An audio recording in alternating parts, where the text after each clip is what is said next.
The candlelight flickered, but it couldn't hide the truth in her eyes. Laura's laugh, sharp and deliberate, sliced through the hum of the restaurant as she leaned toward the man who wasn't her husband. Daniel Clark, 38, sat frozen, his heart a clenched fist, watching his wife of 10 years betray him in plain sight.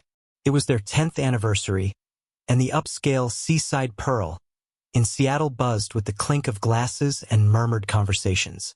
The waterfront view sparkled beyond the floor-to-ceiling windows, but Daniel's world was narrowing to the woman across the table. Laura, 36, looked polished but distant in a simple navy dress, her usual flair for elegance replaced by something colder. Her eyes, once warm when they met his, now darted to Kyle Bradley, a wine distributor with a smug grin, who lingered too long at their table under the guise of recommending a vintage. Her smile wasn't for Daniel. It was for Kyle, bold and conspiratorial, as if they shared a secret she didn't care to hide. Daniel's fork hovered over his untouched salmon. He wasn't a man who shouted or made scenes. He was the steady one, the planner, the one who built their boutique, Seattle Chic, from a dream into a thriving business. But tonight, that steadiness was cracking. A week ago, he'd opened Laura's laptop to check an invoice for their store. She'd left it unlocked, a careless mistake. The screen glowed with a WhatsApp chat, words that burned into his memory. Daniel won't suspect a thing. You're too good at this. Kyle's reply was a string of smirking emojis. Laura's response, let's make sure he stays clueless. The messages weren't just flirtation. They hinted at something darker, a scheme tied to their business. He hadn't confronted her. Not yet. Daniel was a chess player, not a brawler. He'd spent the last 7 days digging, quietly collecting fragments of her deception. Bank transfers to an unfamiliar account. Emails about consulting fees for a vendor he'd never heard of. A receipt for a hotel stay in Portland during Laura's supposed solo retreat. Each discovery was a shard of glass in his chest. But he didn't break. He watched, waited, and planned. Tonight, though, was different. Laura's behavior wasn't subtle anymore. She laughed again, her fingers brushing Kyle's sleeve as he described a Merlot's velvety finish. Daniel's jaw tightened. The restaurant faded, the clatter of plates, the hum of voices, until all he saw was her. She wasn't just betraying their marriage. She was mocking it. He set his fork down, hands steady in his lap, and let the silence between them grow heavy. Laura didn't notice. She was too busy playing her part, the charming entrepreneur who'd built Seattle Chic into a local gem. Except she hadn't. Daniel had. He'd spent years balancing their books, negotiating with suppliers, and hiring staff while Laura took the spotlight. She loved the photo shoots, the social media posts, the interviews where she called herself the visionary. Daniel didn't mind. Her smile used to make it worth it. But now that smile was a weapon aimed at someone else. He leaned forward, voice low but clear. Enjoying the wine recommendation? Laura's eyes flicked to him, a flicker of surprise before her lips curved into a practiced grin. Oh, you know me, always learning about the business. She sipped her wine, but her hand trembled slightly. She wasn't as confident as she wanted to seem. Kyle excused himself, his departure too quick, as if he sensed the shift in the air. Daniel held Laura's gaze, letting the moment stretch. She shifted in her seat, brushing a strand of hair behind her ear, a nervous habit he knew too well. 10 years, he said, almost to himself. You'd think we'd know each other by now. His tone was calm, but there was an edge, a warning she didn't catch. Laura tilted her head, her smile faltering. What's that supposed to mean? She asked, her voice light but laced with defensiveness. Daniel didn't answer. He raised his glass instead, a silent toast to the game she didn't know she'd started. Back home, their modern loft in Belltown felt colder than usual. Laura disappeared into the shower, leaving her phone on the kitchen counter. Daniel stared at it, the the screen dark but alive with secrets. He didn't touch it. He didn't need to. He'd already copied her messages, backed up her emails, and saved screenshots of her chats with Kyle. The evidence was piling up, but it wasn't enough. He needed to know how deep her betrayal ran. Not just to their marriage, but to the business he'd poured his life into. He sat at his desk, the city skyline glittering through the window. His sister, Emily, an IT specialist, had offered to help. "If she's hiding something, I can find it," Emily had said over coffee that morning. Daniel hesitated, not because he doubted her, but because he wasn't ready to face the full truth. But after tonight, hesitation was a luxury he couldn't afford. He texted Emily, "Let's do it. Find everything." Her reply was instant. "On it. Stay strong." Laura emerged from the bathroom, wrapped in a towel, her face a mask of casual indifference. "You're quiet tonight," she said, leaning against the doorway. "Work stress." Daniel looked up from his laptop, his expression unreadable. "Something like that," he replied. She didn't push. She never did anymore. She climbed into bed, scrolling through her phone, probably texting Kyle, oblivious to the storm gathering around her. Daniel closed his laptop and stood, the weight of his decision settling in his chest. He wasn't just a husband anymore. He was a man with a mission. Laura thought she held all the cards, but she'd underestimated him. He'd built their empire brick by brick, and he'd tear down her lies with the same precision. This wasn't about revenge, it was about justice. And he was just getting started. Laura's lies were a house of cards, and Daniel was ready to pull the first one. Her careless laugh from the anniversary dinner still echoed in his mind, fueling a fire he kept hidden behind a calm facade. Every glance she stole at Kyle Bradley was a move in a game she thought she'd already won.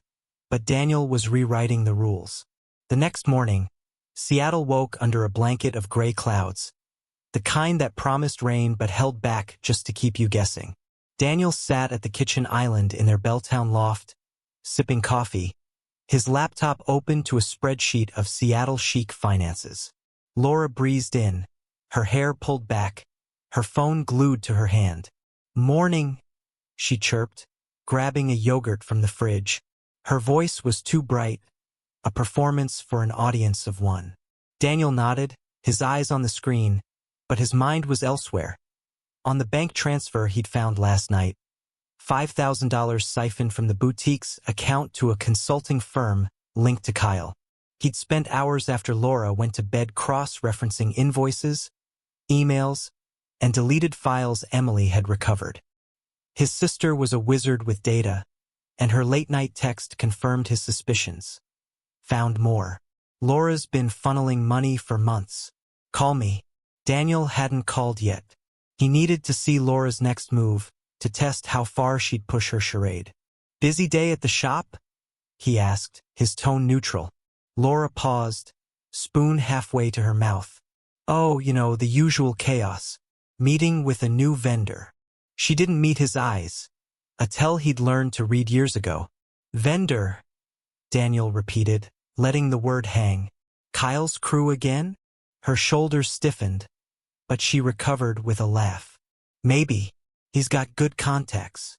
She stood, tossing the yogurt container in the trash, missing the bin.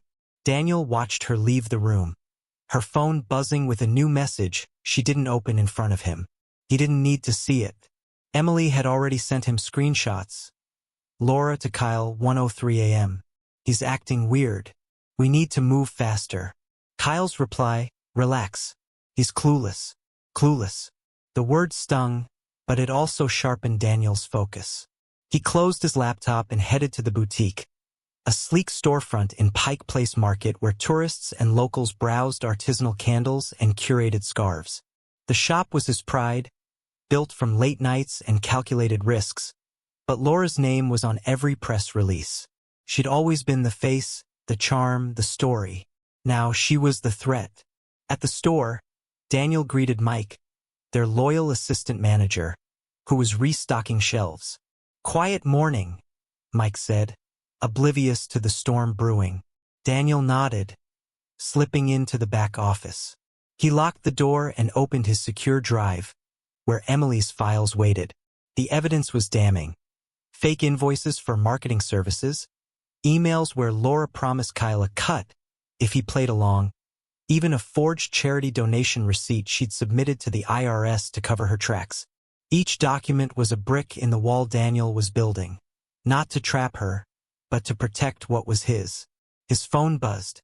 "Emily, you ready for this?" she asked when he picked up. Her voice was steady, but there was an edge of excitement. "She's been emailing a lawyer, Daniel. Something about restructuring the LLC. I think she's planning to push you out." Daniel's grip tightened on the phone. "Send me everything," he said. "And Emily, don't tell anyone. Not yet." She agreed, and within minutes, his inbox pinged with new files. Laura's correspondence with a shady attorney, outlining a plan to claim Daniel had mismanaged the boutique, giving her grounds to take control. The audacity of it almost made him laugh. Almost. Instead, he called Kate Ross, a sharp-eyed attorney he'd met at a business conference. Kate was a retired prosecutor who thrived on unraveling lies. "I need you to look at something," Daniel said, forwarding the files. Kate's response was quick. "This is a goldmine. She's sloppy. Give me a week to draft a counterplan." Daniel hung up, feeling the first spark of control. Laura thought she was the puppet master, but she'd handed him the strings. That evening, Laura came home late, her purse slung over her shoulder, a latte in hand. "Long day," she sighed, dropping onto the couch. The vendor meeting dragged. Daniel watched her from the kitchen, chopping vegetables for dinner. "Must be exhausting," he said, his voice laced with just enough sarcasm to make her pause. She glanced at him, eyes narrowing, but she didn't bite. Instead, she pulled out her phone, her fingers flying across the screen. Daniel knew who she was texting. He'd seen the pattern. Kyle.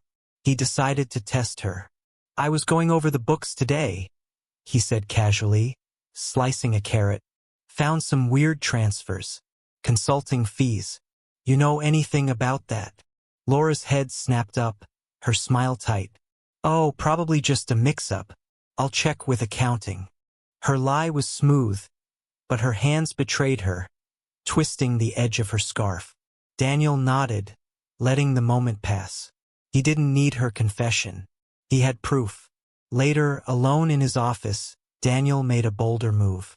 He dialed Kyle's number, using a burner app to mask his ID. Kyle answered on the second ring, his voice slick with confidence. "Yeah, who's this?" Daniel leaned back in his chair, his pulse steady. "This is the man whose business you're trying to steal," he said, low and deliberate. Silence. Then Kyle stammered, "Look, I don't know what you're talking about." Daniel cut him off. "February 12th, Portland. The Ellison Hotel. You and Laura. I have the receipt. Want to keep lying?" Kyle's breathing quickened. "She said you were done, man. I didn't." Daniel hung up, the seed planted. Kyle was rattled, and rattled people made mistakes. Back in the loft, Laura was in bed, scrolling through her phone, unaware of the noose tightening. Daniel stood in the doorway, watching her. She'd always been his weakness. Her laugh, her ambition, the way she'd once looked at him like he was her world. But that Laura was gone, replaced by a stranger who thought she could outsmart him. She was wrong. Daniel turned away, his mind racing with Kate's plan, Emily's evidence, and the quiet certainty that he wasn't just playing her game, he was changing the board. Laura thought she was untouchable, but Daniel was closing the gap, one calculated step at a time. Her lies were a web, and he was about to cut the threads. The Seattle rain had finally arrived, drumming against the boutique's windows, a fitting backdrop for the storm Daniel was unleashing. The morning after his call to Kyle, Daniel arrived at Seattle chic early, the Pike Place market still quiet before the tourist rush. The boutique's warm lights glowed against the gray drizzle, but inside, Daniel felt anything but warm. His confrontation with Kyle had shaken the board, and Laura's next move would reveal how desperate she'd become. He checked his phone. Emily had sent a new file overnight, a bombshell. An audio recording from Laura's cloud backup, recovered from a deleted voice memo. Daniel plugged in his earbuds and pressed play. Laura's voice was unmistakable, sharp and smug. Speaking to a friend. "Daniel's too soft. I'll stage a crisis, say he's mismanaging the shop. He'll back off and the boutique's mine." The memo was time-stamped 6 months ago, before her schemes with Kyle had fully bloomed. Daniel's jaw clenched, but a grim smile tugged at his lips. This was the kind of evidence that didn't just win battles, it ended wars. He forwarded the file to Kate Ross, his attorney, with a single line. "This changes everything." Kate called within the hour. "This is dynamite," she said, her voice crackling with excitement. "She's admitting to fraud and manipulation. We can bury her in court, but we need more to lock it down. Keep her off balance." Daniel agreed. He'd already installed discreet security cameras in the boutique's back office and stockroom, a precaution after noticing Laura's late-night visits to the shop. If she tried anything reckless, he'd catch it on tape. Laura arrived at noon, her umbrella dripping as she shook it off at the door. "God, this weather?" she muttered, flashing a smile at Mike, who was arranging a display of cashmere throws. She didn't acknowledge Daniel, who stood behind the counter, reviewing inventory logs. Her nonchalance was deliberate, a mask to hide the panic Daniel knew was brewing. Kyle hadn't texted her since the call. Daniel had checked her cloud sync via Emily's hack, and the silence was eating her alive. She slipped into the back office, closing the door with a soft click. Daniel waited, counting seconds. 5 minutes later, he followed, knocking once before entering. Laura stood at the filing cabinet, a folder in hand, her face pale as she flipped through pages. "Looking for something?" Daniel asked, his tone light but pointed. She jumped, the folder slipping to the floor. "Jesus, Daniel, you scared me," she snapped, scrambling to pick it up. "Just checking some old invoices." "Invoices?" Daniel echoed, leaning against the doorframe. "Funny, I audited those last week. Everything's digital now." Her eyes flickered, a deer caught in headlights. "I like hard copies," she said, shoving the folder back. Daniel didn't push. He didn't need to. The camera above the cabinet was recording, and her lie was just another thread to pull. That evening, Daniel reviewed the footage at home. Laura had done more than check invoices. She'd rifled through the stockroom, moving boxes to block a fire exit, a subtle sabotage that could trigger a code violation if reported. It was desperate, sloppy, and exactly what he'd hoped for. He saved the clip, time-stamped and clear, and sent it to Kate. "She's setting me up," he wrote. Kate's reply was immediate. "Perfect. Let her dig her own grave." Laura's next move came faster than he expected. The following day, a letter arrived at the boutique from the Department of Labor, alleging financial misconduct by Daniel, claiming he'd underpaid Laura and forged her signature on LLC documents. The complaint was signed by Laura, but it cited a witness, a former employee named Travis, who'd left Seattle Chic under murky circumstances. Daniel recognized the name. Travis had been fired for stealing inventory, a fact Laura had begged Daniel to keep quiet to protect his future. Now she was using him as a pawn. "She's bold," Emily said over dinner at a quiet diner near the waterfront. Her laptop was open, displaying Travis's social media. A photo of him with Laura at a bar, posted 2 days ago. "She's paying him," Emily said. "I traced a Venmo transfer from her personal account. $500. Daniel leaned back, the pieces clicking. "She thinks Travis will lie for her in court." Emily grinned. "He won't. Not when he sees what we have." Daniel's plan was simple but risky. He invited Travis to the boutique under the pretense of discussing a rehiring opportunity. Travis arrived the next afternoon, nervous, his hoodie damp from the rain. Daniel kept it casual, offering coffee and small talk before sliding a tablet across the counter. "Recognize this?" he asked.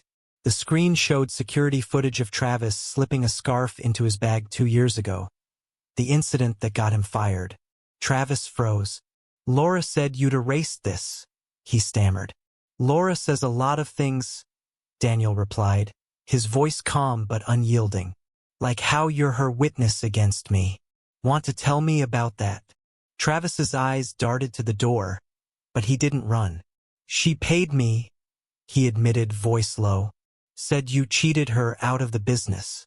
I didn't know about all this." He gestured vaguely, as if Laura's web was too tangled to name. Daniel leaned forward. "You've got one chance to make this right. Tell the truth, or this footage goes to the police." Travis nodded, sweat beading on his forehead. "I'll do it," he said. "I'll tell them everything." That night, Daniel stood on the balcony of their loft, the city lights blurred by rain. Laura was out, claiming a client dinner. But Daniel knew better. She was meeting her lawyer, scrambling to shore up her crumbling plan. He'd outmaneuvered her at every turn, but she wasn't done. The Department of Labor complaint was her boldest play yet, a sign she was willing to burn everything to win. Daniel's phone buzzed. A text from Kate. "Travis is on board. We've got her." He exhaled, the rain cold against his skin. Laura had set the trap, but Daniel was the one closing it. The next move would be hers, and he was ready. The truth was a blade, and Daniel wielded it with precision. Laura's empire of lies was crumbling, and the Seattle courtroom was the stage for her final fall. As the gavel struck, Daniel felt the weight of 10 years lift, replaced by a clarity he hadn't known he'd lost. The King County Courthouse loomed under a sky bruised with clouds, its stone facade as unyielding as the justice Daniel sought. Inside, the courtroom was a sterile box of polished wood and fluorescent light, but the air crackled with tension. Daniel sat beside Kate Ross, his attorney, her binder of evidence a fortress of facts. Across the aisle, Laura sat rigid, her gray suit too large for her shrinking confidence. Her lawyer, a nervous man with a cheap tie, shuffled papers, already outmatched. The judge, a stern woman with wire-rimmed glasses, called the case to order, and Daniel's pulse quickened. This was it, the moment he'd built toward. Kate rose, her voice a scalpel. "Your Honor, we present evidence of fraud, manipulation, and sabotage by the defendant, Laura Clark, against her husband and co-owner of Seattle Chic, Daniel Clark." She laid out the case with surgical calm. Forged invoices, siphoned funds, a fake charity receipt Laura had used to dodge taxes. Each document projected on the courtroom screen was a nail in Laura's coffin, but Kate saved the best for last.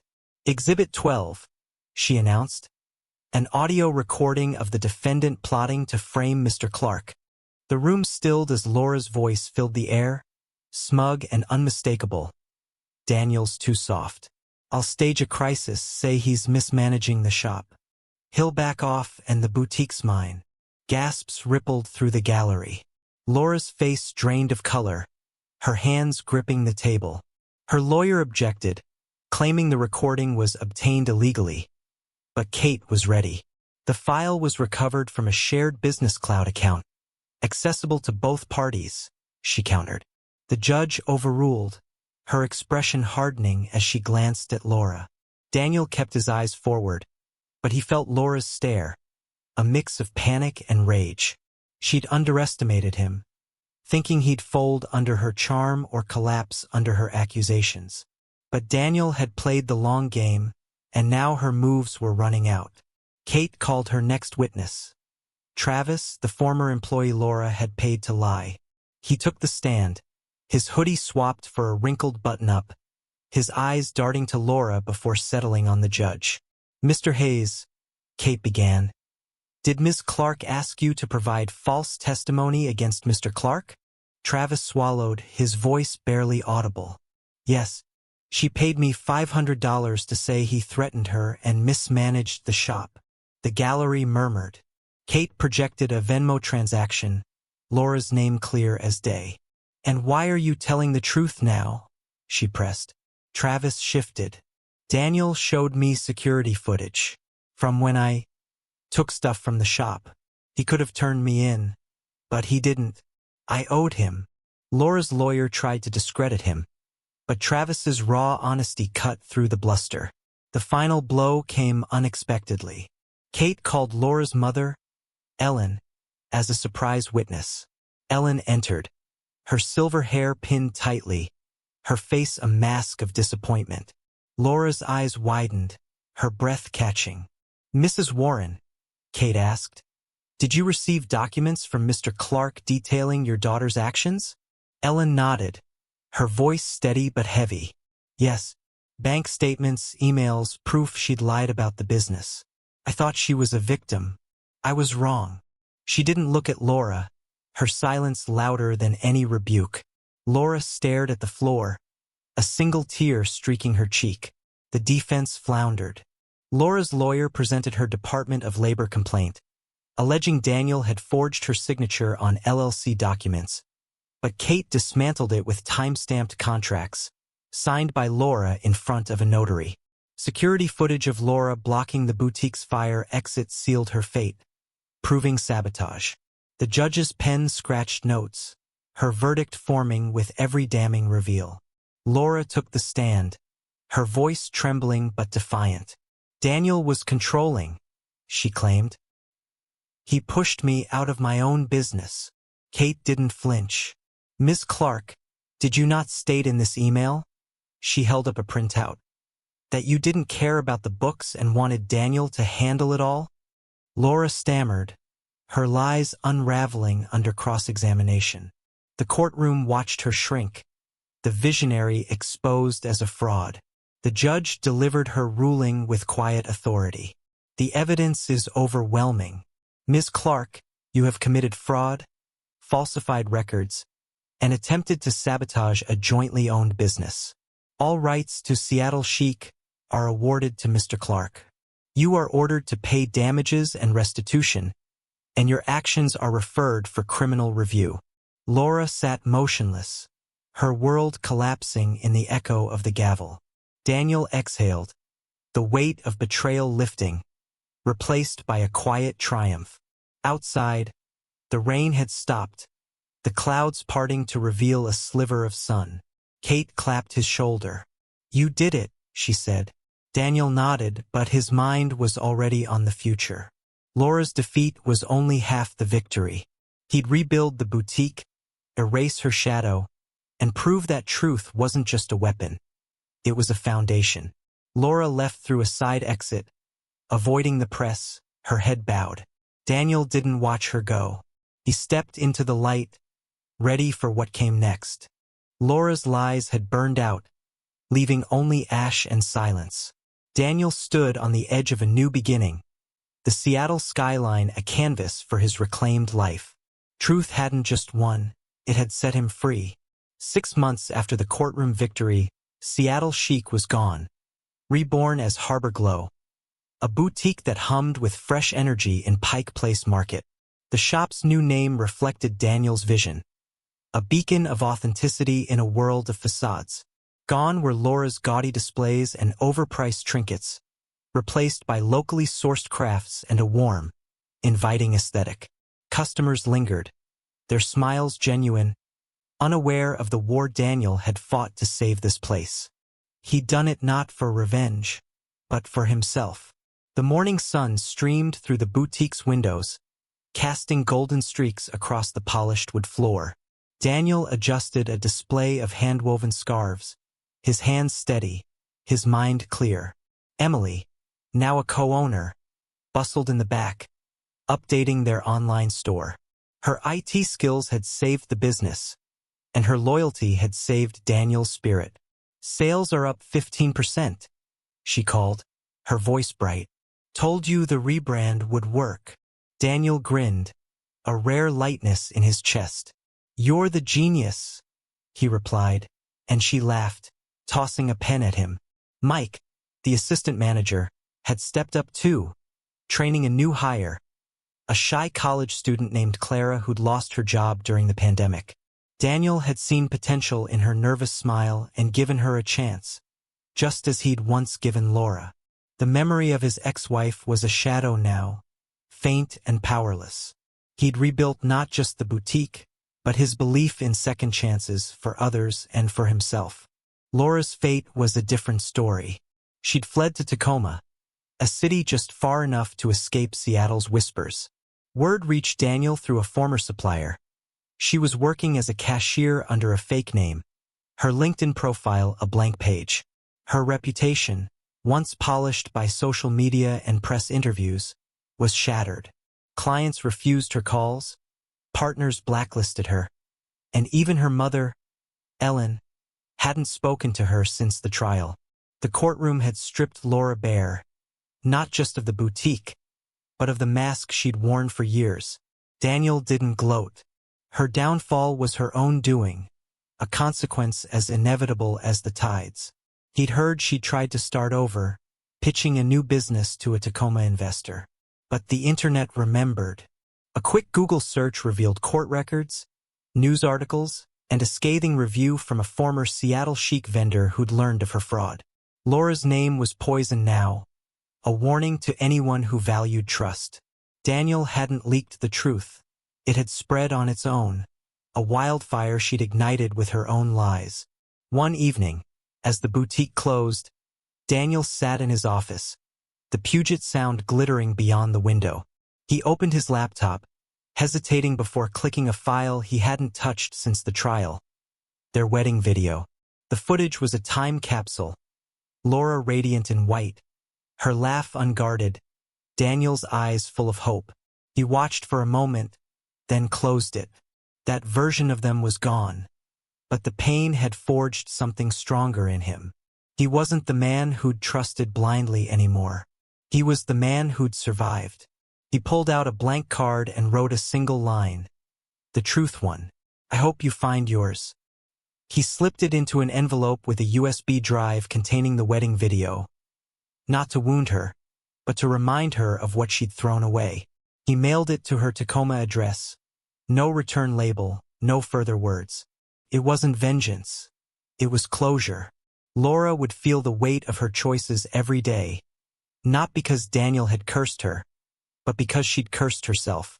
The boutique thrived, its success a testament to Daniel's resilience. He'd hired more local artisans, hosted community events, and even started a mentorship program for young entrepreneurs, inspired by Clara's growth. Emily teased him about becoming a softie, but Daniel saw it differently. He'd fought for justice, not to destroy, but to build. Every sale, every smile from a customer, was proof that he'd chosen the right path. One quiet afternoon, a regular customer, an older woman with kind eyes, paused at the counter. "This place feels different now," she said, clutching a candle. "Lighter, somehow." Daniel smiled, ringing up her purchase. "We got rid of some shadows," he replied. She nodded, as if she understood more than he'd said, and left with a wave. Daniel watched her go, the door chime echoing in the empty shop. He stepped outside, the air crisp with the promise of fall. The Puget Sound stretched before him, its waves catching the last light of day. He thought of Laura, somewhere in her self-made exile, and felt no anger, only peace. She tried to break him, but he'd emerged whole, stronger, free. The boutique was his legacy now, not hers. And as he locked the door, he knew the real victory wasn't in her defeat, but in the life he'd reclaimed. Daniel walked home, the city alive around him. He didn't need to look back. The past was a lesson, not a chain. And for the first time in years, he slept like a man who'd found his way home.